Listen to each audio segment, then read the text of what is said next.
Hi, everyone. Welcome to the podcast, High Risk for Heartbreak. I am your host, Christina, and I'm so glad you decided to join me today. For those of you who are new here, I pray you find value in at least one thing I say today. And to my old and faithful returning crew, you know just how much I appreciate you. So, without further ado, let's jump into it.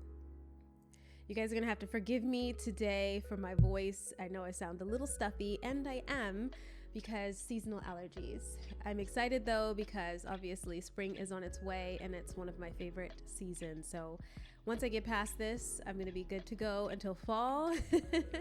But I'm just a little stuffy, a little sneezy. So hopefully I don't have any bouts with that while we are recording today. But I want to welcome you guys to today's episode. My mind has been extremely trained on everything that's going on in the world. And I think subconsciously I was writing this episode because of that. I didn't quite know why I was writing this particular episode, but it was coming to me. And, you know, having been someone that has experienced a fair amount of trauma in my life, genuine trauma that I have had to be in therapy for a lot of my years. It's very, I think, on the nose. While we won't be talking about therapy necessarily today, we are going to be talking about the trauma in the world and how the word trauma specifically has risen to a lot of popularity over the last few years. I think it's really interesting that people are talking about it so much, and I like it actually. And originally, when we think about trauma, or not originally, but when we think about trauma, we think about mental anguish. But I do want to give you guys some of the definitions of trauma. Sorry, I'm having a moment right now. Hopefully I can make it through this episode, you guys. So in the late 17th century, trauma was defined as a wound. It literally meant a physical wound that happened to your physical being. That was trauma. And in medical terms, it is still known as that today. Only more recently, in the late 18th century, which is not that recent, but it's recently, it has become primarily known as a deeply distressing or disturbing experience. That's how we know trauma these days. Now, these two definitions together sort of perfectly sum up trauma as this emotional shock following a stressful event or a physical injury, which may be associated with physical shock and sometimes leads to long-term neuroses. That is the definition of trauma. Trauma has become very popular, of course, to talk about over the last few years, and it has really just made its way not only into therapy sessions, but into household conversations and public platforms like this one, and in mass in other ways as well. Now, while all the experiences that we have in our life are not traumatic, some are dramatic. Every person doesn't necessarily experience trauma to the same degree, but every person does have experiences in life that shift them. These shifting moments shift our perspectives or give us new approaches to life. And sometimes we can get locked into those shifts and those new approaches that may not necessarily be profitable, edifying, may not be exalting, may not help us along, but actually hinder us on a brain level. And thus in a manifestation type of level. And we begin to live our lives from that locked place. I am definitely one of those people that has had to work through that tremendously and still am in ways. We call that response to trauma PTSD or CPTSD. And in some cases and contexts, it can trap people into a long-term state where their minds and or their bodies, the body keeps the score, couldn't complete the survival response, fight or flight, necessary to preserve some semblance of life and normalcy before the traumatic event happened, right? So they can't continue that after the traumatic event happened, but the semblance of what was before. That's what I'm trying to say. So they kind of repeat that stuck response whenever they are coming across something that is familiar or triggering. And that response is generally going to be a fawn or freeze response. Now, there's also a response called hyperarousal to trauma that happens as a result of a traumatic event happening. And this sticks us in the fight and flight state. And we do see this. I think it's more exclamatory to see this than the other way. Although they both are responses. And I think honestly, the fight and flight response is probably villainized a lot more because it's very exclamatory. So in the flight or fight response, we see that people's actions can be very grandiose when an event that is familiar or slightly triggering even happens to them or around them, or someone that they know it happens to, and it warrants a very grandiose response, like a temper tantrum, like raging. And these offenses can be really simple. They don't have to be very big for people to have this kind of extreme reactionary and panic type of response. But back to the point, because it's not even the point at all. Like, we are so deviating. Trauma has become such a regularly experienced thing, and people are talking about it, which I believe can be very healthy. I think people should be talking about it. But I know what concerns me the most about the hearts and minds and the souls of people being regularly exposed to trauma, especially because we're viewing it through like media and, media, social and political and all of the forms. We have become numb because of the amount of it that we are consuming. And we have developed almost a craving to experience it indirectly, since it kind of poses no immediate risk or threat to us. But that doesn't necessarily mean it's doing any less damage, right? Oh my gosh, I'm stuffed up. Okay. Unfortunately, trauma, whether through storytelling, live videos, accounts, we see people, live videos, there is crazy stuff going on. People will go live in a second and film traumatic events happening and won't intercede. They will be like a journalist cameraman out filming National Geographic. We are seeing that every single day. We are seeing people go live recording their own traumatic events, completely disassociated from the reality of the situation that they're in. And I think that actually is a trauma response as well. We see this as well in people's personal experiences, the sharing of their personal experiences, so much that we're always seeing it. We're always seeing it. We're always hearing it, even if you don't want to see it, even if your social media is not curated to see it, because you can tailor your algorithm to a degree, but the algorithm does suggest things, and you can't control what other people are doing that are attached to your algorithm. So sometimes it'll throw some of those things in there and you are exposed, right? Unfortunately, I think trauma has become sexy. It is evocative. And it draws audiences and it draws views. Now, I'm going to say, though the Lord tells us to fear not, and I believe that, and I desire to be able to fear not, I am a little bit scared of what this is doing to people on a soul level, because there's almost no filter now. I remember back when I was younger, when I was younger, there was a time when internet was just beginning, but...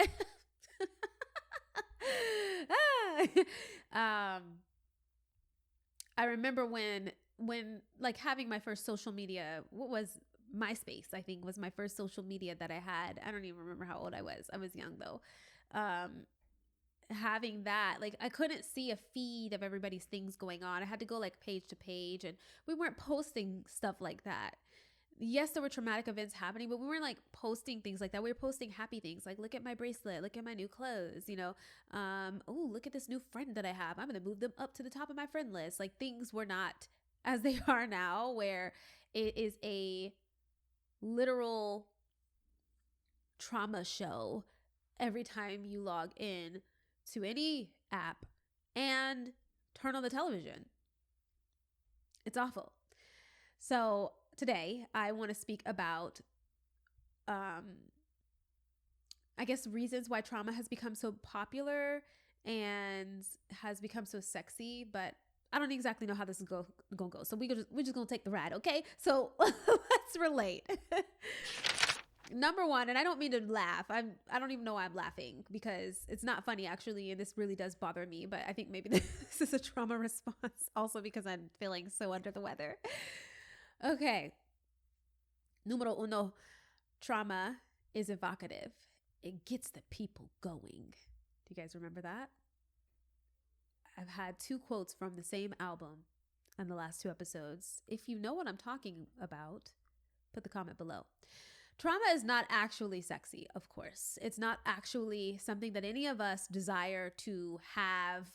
We don't desire to have these life-altering problems.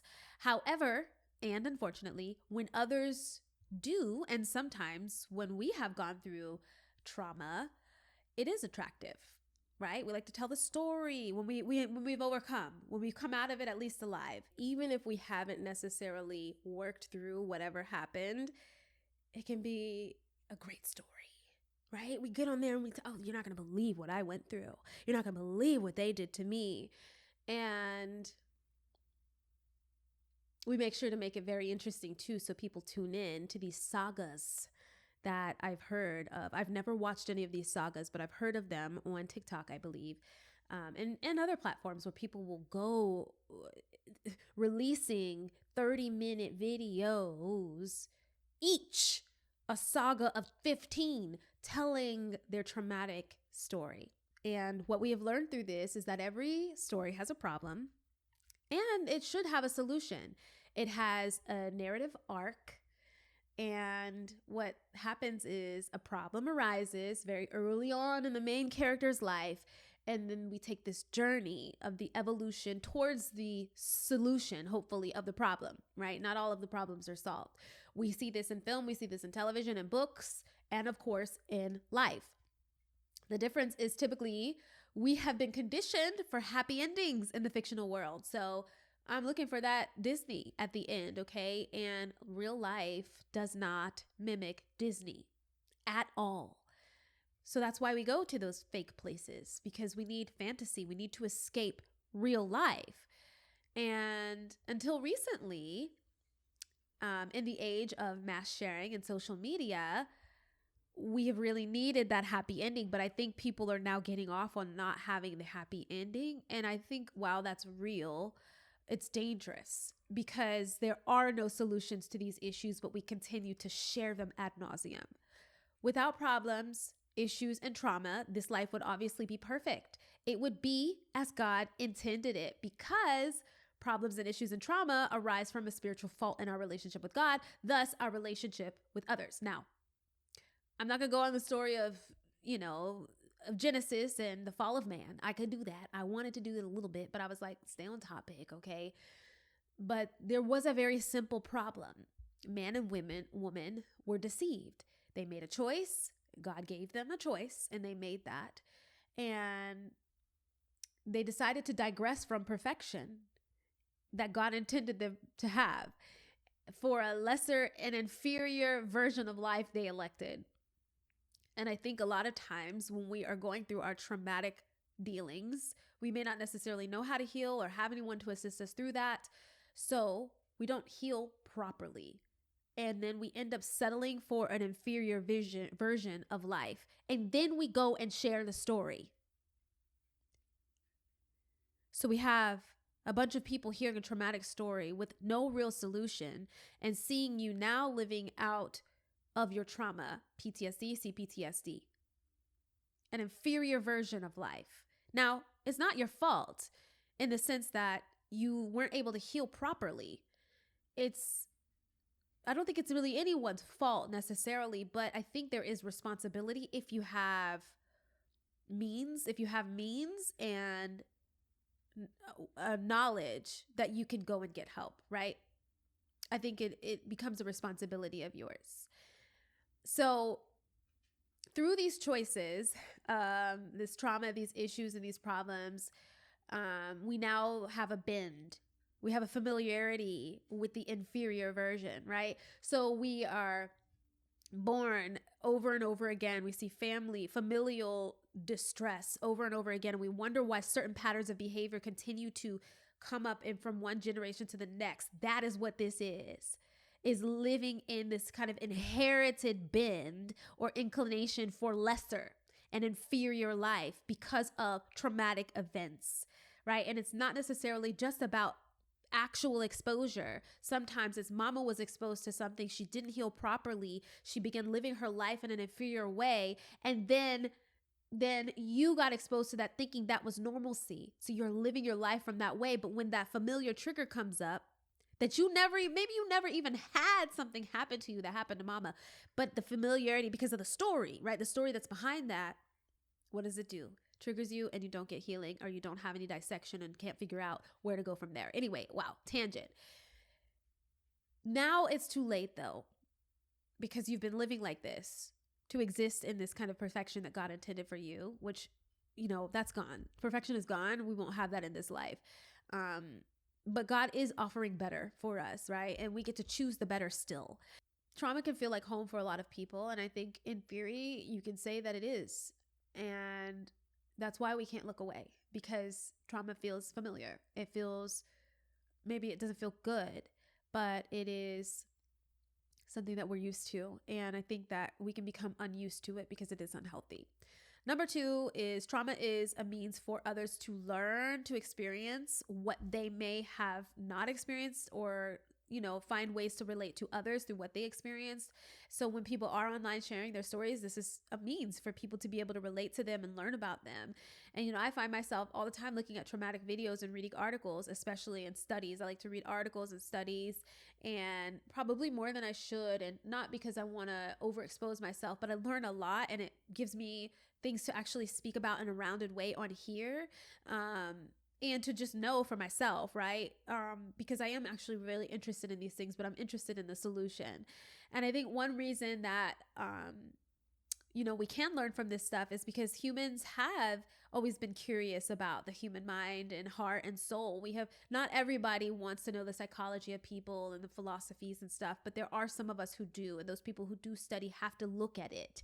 One of the things that my therapist said is you need to see these things, Christina, because where you're going, where God is taking you, you have to know how to deal with some of this stuff that you are seeing. And so it's good to look, and you have to guard your heart, of course, when you're doing that, which I'll talk a little bit about later. But I've always wanted to know, how one heals from inevitable, unavoidable traumas. There are things that happen to people that are unimaginable, unconscionable. And how do we help them heal?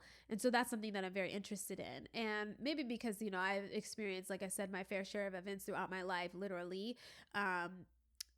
This is kind of my way of like working through my blemishes and my heartaches.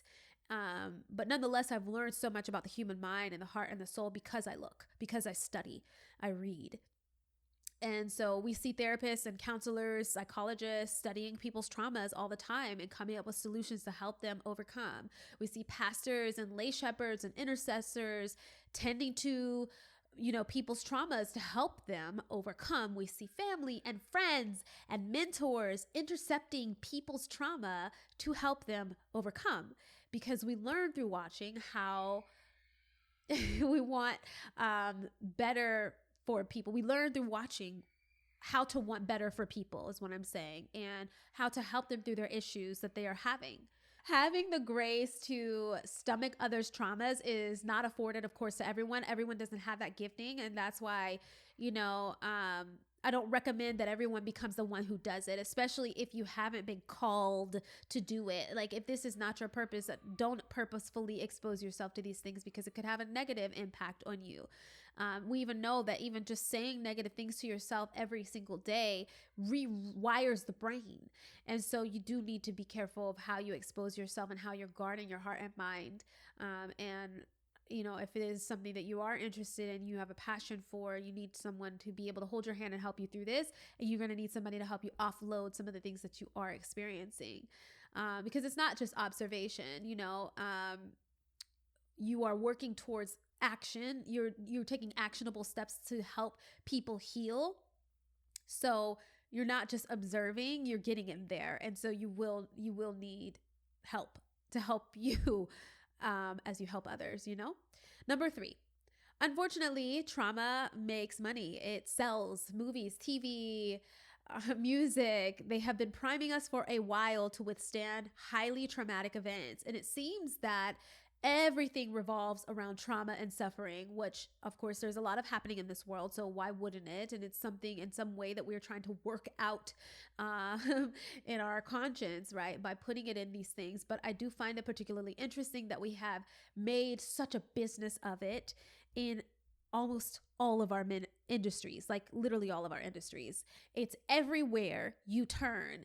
You are consuming it even when you don't want to consume it, even when you don't even know you're consuming it, you're about to consume it. And these traumatic events impact the way that we see the world. They impact the way that we see people and relationships, and particularly God's sovereignty and ourselves as subject to, right? It causes us to question God in ways that not necessarily you can't question God, but it causes us to question God in ways that we maybe never have before. It causes us distrust in people that we've always trusted. It causes us to find a reason to segregate and separate from others, from, communities, because of fear that we might be impacted in a negative way that we've never been before.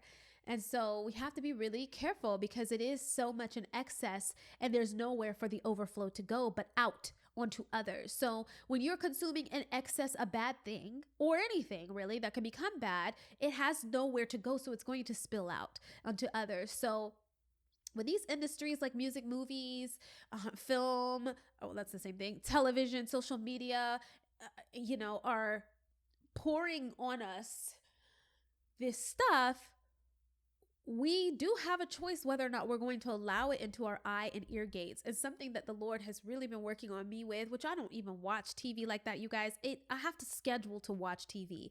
I just do not have the time. I prefer to be reading or writing, and saving my mental capacity for work and, investing in my other things. But when I do, it's actually really important to me to not watch crazy stuff. Like I've gotten to the point where I don't even really watch horror movies anymore. Like it's a special occasion if I'm going to watch a horror film. I used to love horror. I do not expose myself to the superfluous, gory horror stuff that is out these days. I just don't. And I know this might sound really woo-woo to some people, and it might sound like funny talk because it's like, oh my gosh, this is so hyper Christian or whatever. And that's fine. I don't mind you seeing me that way. I don't mind being a square or whatever. But I do think that it is important that we guard our heart. And I'm not saying this as a woman just saying this. I'm saying this because the Lord says it's important for us to guard our hearts, because what goes in comes out. And we have become so desensitized. We are literally seeing what people have been intaking coming out. And people may be intaking fictional things, playing video games, watching movies, and then going out and thinking it's that. And it's not that. It's real. It's real. And we are in a country that is suffering tremendously from some very real, heinous, traumatic things. Very traumatic things. And I don't know at what point we're going to see that what we expose ourselves to is an influence, a high influence. I can't say it's responsible because we're ultimately responsible for ourselves, but it highly influences us. It is everywhere, and it's profitable. And I think that we just have to know that it's not profitable to our souls. As much as it's available doesn't necessarily mean that we have to consume it. And I think that's what being a smart consumer would be, is to make sure that you aren't just taking in what's available, what's there for the sake of it, because you're bored and you need to watch something. Maybe pick up a book that you've read 10 times already. Find something new. The libraries are still open, actually, which is great. Anyway, I don't want to keep getting in my feelings about all of this. There's a lot going on out there in this world, and obviously, as safe as we can be, I think we should. And the first thing that we can do is guard our hearts. guard our eyes and our ear gates, guard our communities, our families, our friendships, our relationships, because I'm unconvinced that what we are being exposed to, that we are being entertained by, is healthy for us and not causing some level of traumatic disorder in us. And obviously I can't definitively say because I don't conduct studies, and I'm not a scientist, I'm not a biologist, I'm not a medical professional, but I can say, looking around, it just seems like even the false realities are creating realities, and there's a correlation definitely between the two, and we have to just be a lot more conscious about what we are putting within our purview. So that's what this episode is about. Guard your heart. Trauma may make for a great story. It may be entertaining, but really it's only entertaining to the unhealed. Triumph is definitely the better story. So guard your heart and your mind and your soul from this unnecessary exposure to all of these traumatic things. As much as it's going on, be informed, but don't overindulge, especially these days. So that's it for me today, you guys. I hope you have a great rest of your week. And as always, don't forget to love yourself first so you can then go and love your neighbor. Until next time.